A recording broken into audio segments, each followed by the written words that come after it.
What is Wrong with the World by G.K. Chesterton. Part 2. Imperialism or the Mistake About Man. Chapter 4. The Insane Necessity. The common conception among the dregs of Darwinian culture is that men have slowly worked their way out of inequality into a state of comparative equality. The truth is, I fancy, almost exactly the opposite. All men have normally and naturally begun with the idea of equality. They have only abandoned it late and reluctantly, and always for some material reason of detail. They have never naturally felt that one class of men was superior to another. They have always been driven to assume it through certain practical limitations of space and time. For example, there is one element which must always tend to oligarchy, or rather to despotism. I mean the element of hurry. If the house has caught fire, a man must ring up the fire engines. A committee cannot ring them up. If a camp is surprised by night, somebody must give the order to fire. There is no time to vote it. It is solely a question of the physical limitations of time and space, not at all of any mental limitations in the mass of men commanded. If all the people in the house were men of destiny, it would still be better that they should not all talk into the telephone at once. Nay, it would be better that the silliest man of all should speak uninterrupted. If an army actually consisted of nothing but Hannibals and Napoleons, it would still be better, in the case of a surprise, that they should not all give orders together. Nay, it would be better if the stupidest of them all gave the orders. Thus, we see that merely military subordination, so far from resting on the inequality of men, actually rests on the equality of men. Discipline does not involve the Carlylean notion that somebody is always right when everybody is wrong, and that we must discover and crown that somebody. On the contrary, discipline means that in certain frightfully rapid circumstances, one can trust anybody so long as he is not everybody. The military spirit does not mean, as Carlyle fancied, obeying the strongest and wisest man.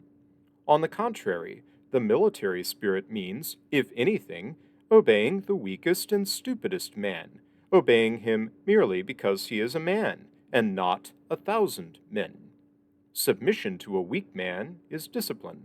Submission to a strong man is only servility. Now it can be easily shown that the thing we call aristocracy in Europe is not in its origin and spirit an aristocracy at all. It is not a system of spiritual degrees and distinctions, like, for example, the caste system of India, or even like the old Greek distinction between free men and slaves. It is simply the remains of a military organization, framed partly to sustain the sinking Roman Empire, partly to break and avenge the awful onslaught of Islam. The word duke simply means colonel, just as the word emperor simply means commander-in-chief. The whole story is told in the single title of Counts of the Holy Roman Empire, which merely means officers in the European army against the contemporary Yellow Peril. Now, in an army, nobody ever dreams of supposing that difference of rank represents a difference of moral reality. Nobody ever says about a regiment, "Your major is very humorous and energetic. Your colonel, of course, must be even more humorous and yet more energetic." No one ever says, in reporting a mess-room conversation, "Lieutenant Jones was very witty, but was naturally inferior to Captain Smith." The essence of an army is the idea of official inequality, founded on unofficial equality. The colonel is not obeyed because he is the best man, but because he is the colonel. Such was probably the spirit of the system of dukes and counts when it first arose out of the military spirit and military necessities of Rome. With the decline of those necessities, it has gradually ceased to have meaning as a military organization, and become honeycombed with unclean plutocracy. Even now, it is not a spiritual aristocracy. It is not so bad as all that. It is simply an army without an enemy, billeted upon the people.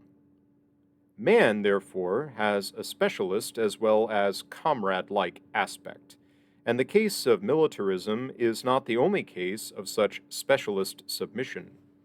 The tinker and tailor, as well as the soldier and sailor, require a certain rigidity of rapidity of action. At least, if the tinker is not organized, that is largely why he does not tink on any large scale. The tinker and tailor often represent the two nomadic races in Europe, the gypsy and the Jew, but the Jew alone has influence because he alone accepts some sort of discipline. Man, we say, has two sides: the specialist side, where he must have subordination, and the social side, where he must have equality. There is a truth in the saying that 10 tailors go to make a man, but we must remember also that 10 poets laureate or 10 astronomers royal go to make a man too. 10 million tradesmen go to make a man himself, but humanity consists of tradesmen when they are not talking shop. Now, the peculiar peril of our time, which I call, for argument's sake, imperialism or Caesarism, is the complete eclipse of comradeship and equality by specialism and domination. There are only two kinds of social structure conceivable: personal government and impersonal government. If my anarchic friends will not have rules, they will have rulers. Preferring personal government, with its tact and flexibility, is called royalism. Preferring impersonal government, with its dogmas and definitions, is called republicanism. Objecting broad-mindedly both to kings and creeds is called bosh. At least, I know no more philosophic word for it. You can be guided by the shrewdness or presence of mind of one ruler, or by the equality and ascertained justice of one rule, but you must have one or the other, or you are not a nation, but a nasty mess. Now, men, in their aspect of equality and debate, adore the idea of rules. They develop and complicate them greatly to excess. A man finds far more regulations and definitions in his club, where there are rules, than in his home, where there is a ruler. A deliberate assembly, the House of Commons, for instance, carries this mummery to the point of a methodical madness. The whole system is stiff with rigid unreason, like the royal court in Lewis Carroll.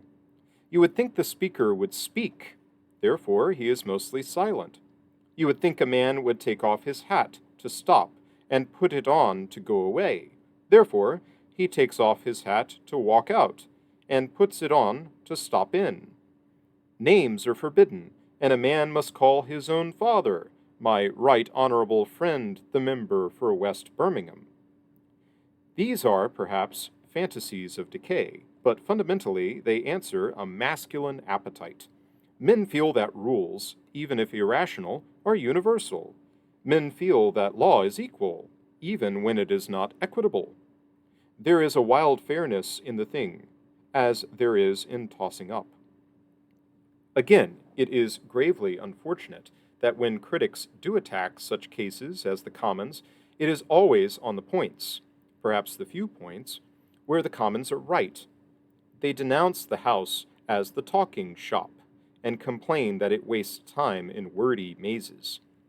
Now, this is just one respect in which the Commons are actually like the common people. If they love leisure and long debate, it is because all men love it, that they really represent England.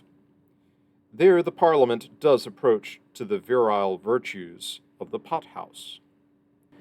The real truth is that adumbrated in the introductory section when we spoke of the sense of home and property, as now we speak of the sense of counsel and community.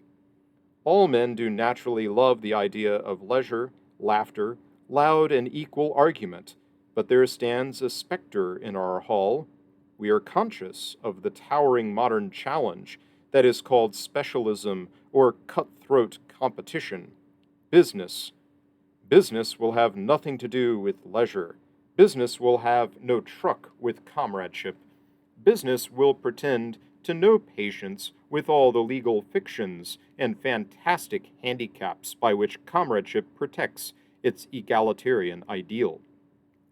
The modern millionaire, when engaged in the agreeable and typical task of sacking his own father, will certainly not refer to him as the Right Honorable Clerk from the Laburnum Road, Brixton.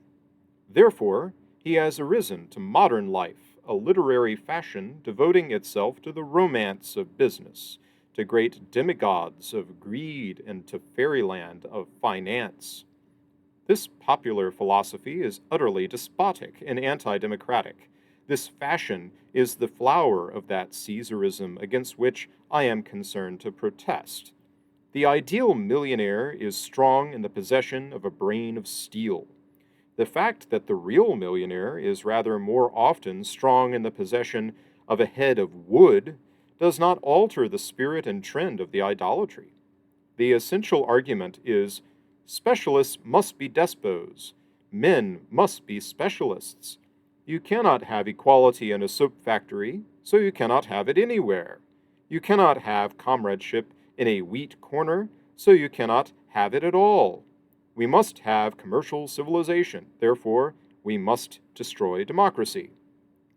I know that plutocrats have seldom sufficient fancy to soar to such examples as soap or wheat. They generally confine themselves, with fine freshness of mind, to a comparison between the state and a ship. One anti-democratic writer remarked that he would not like to sail in a vessel in which the cabin boy had an equal vote with the captain. It might easily be urged in answer that many a ship, the Victoria, for instance, was sunk because an admiral gave an order which a cabin boy could see was wrong. But this is a debating reply. The essential fallacy is both deeper and simpler. The elementary fact is that we were all born in a state, we were not all born on a ship, like some of our great British bankers. A ship still remains a specialist experiment, like a diving bell or a flying ship.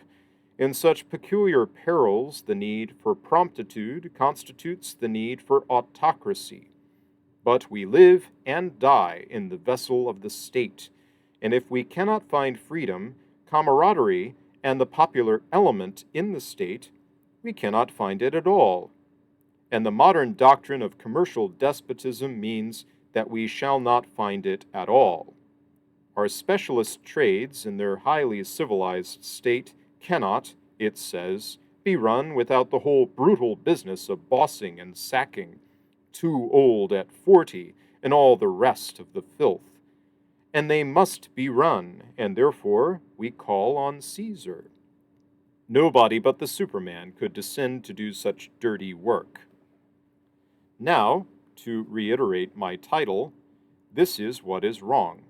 This is the huge modern heresy of altering the human soul to fit its conditions, instead of altering human conditions to fit the human soul.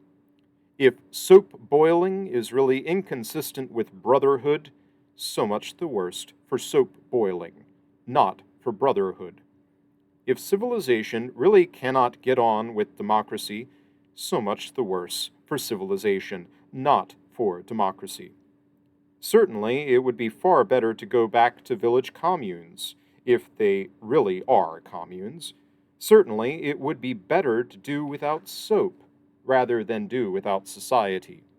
Certainly, we would sacrifice all our wires, wheels, systems, specialities, physical science, and frenzied finance for 1 half hour of happiness, such as has often come to us with comrades in a common tavern.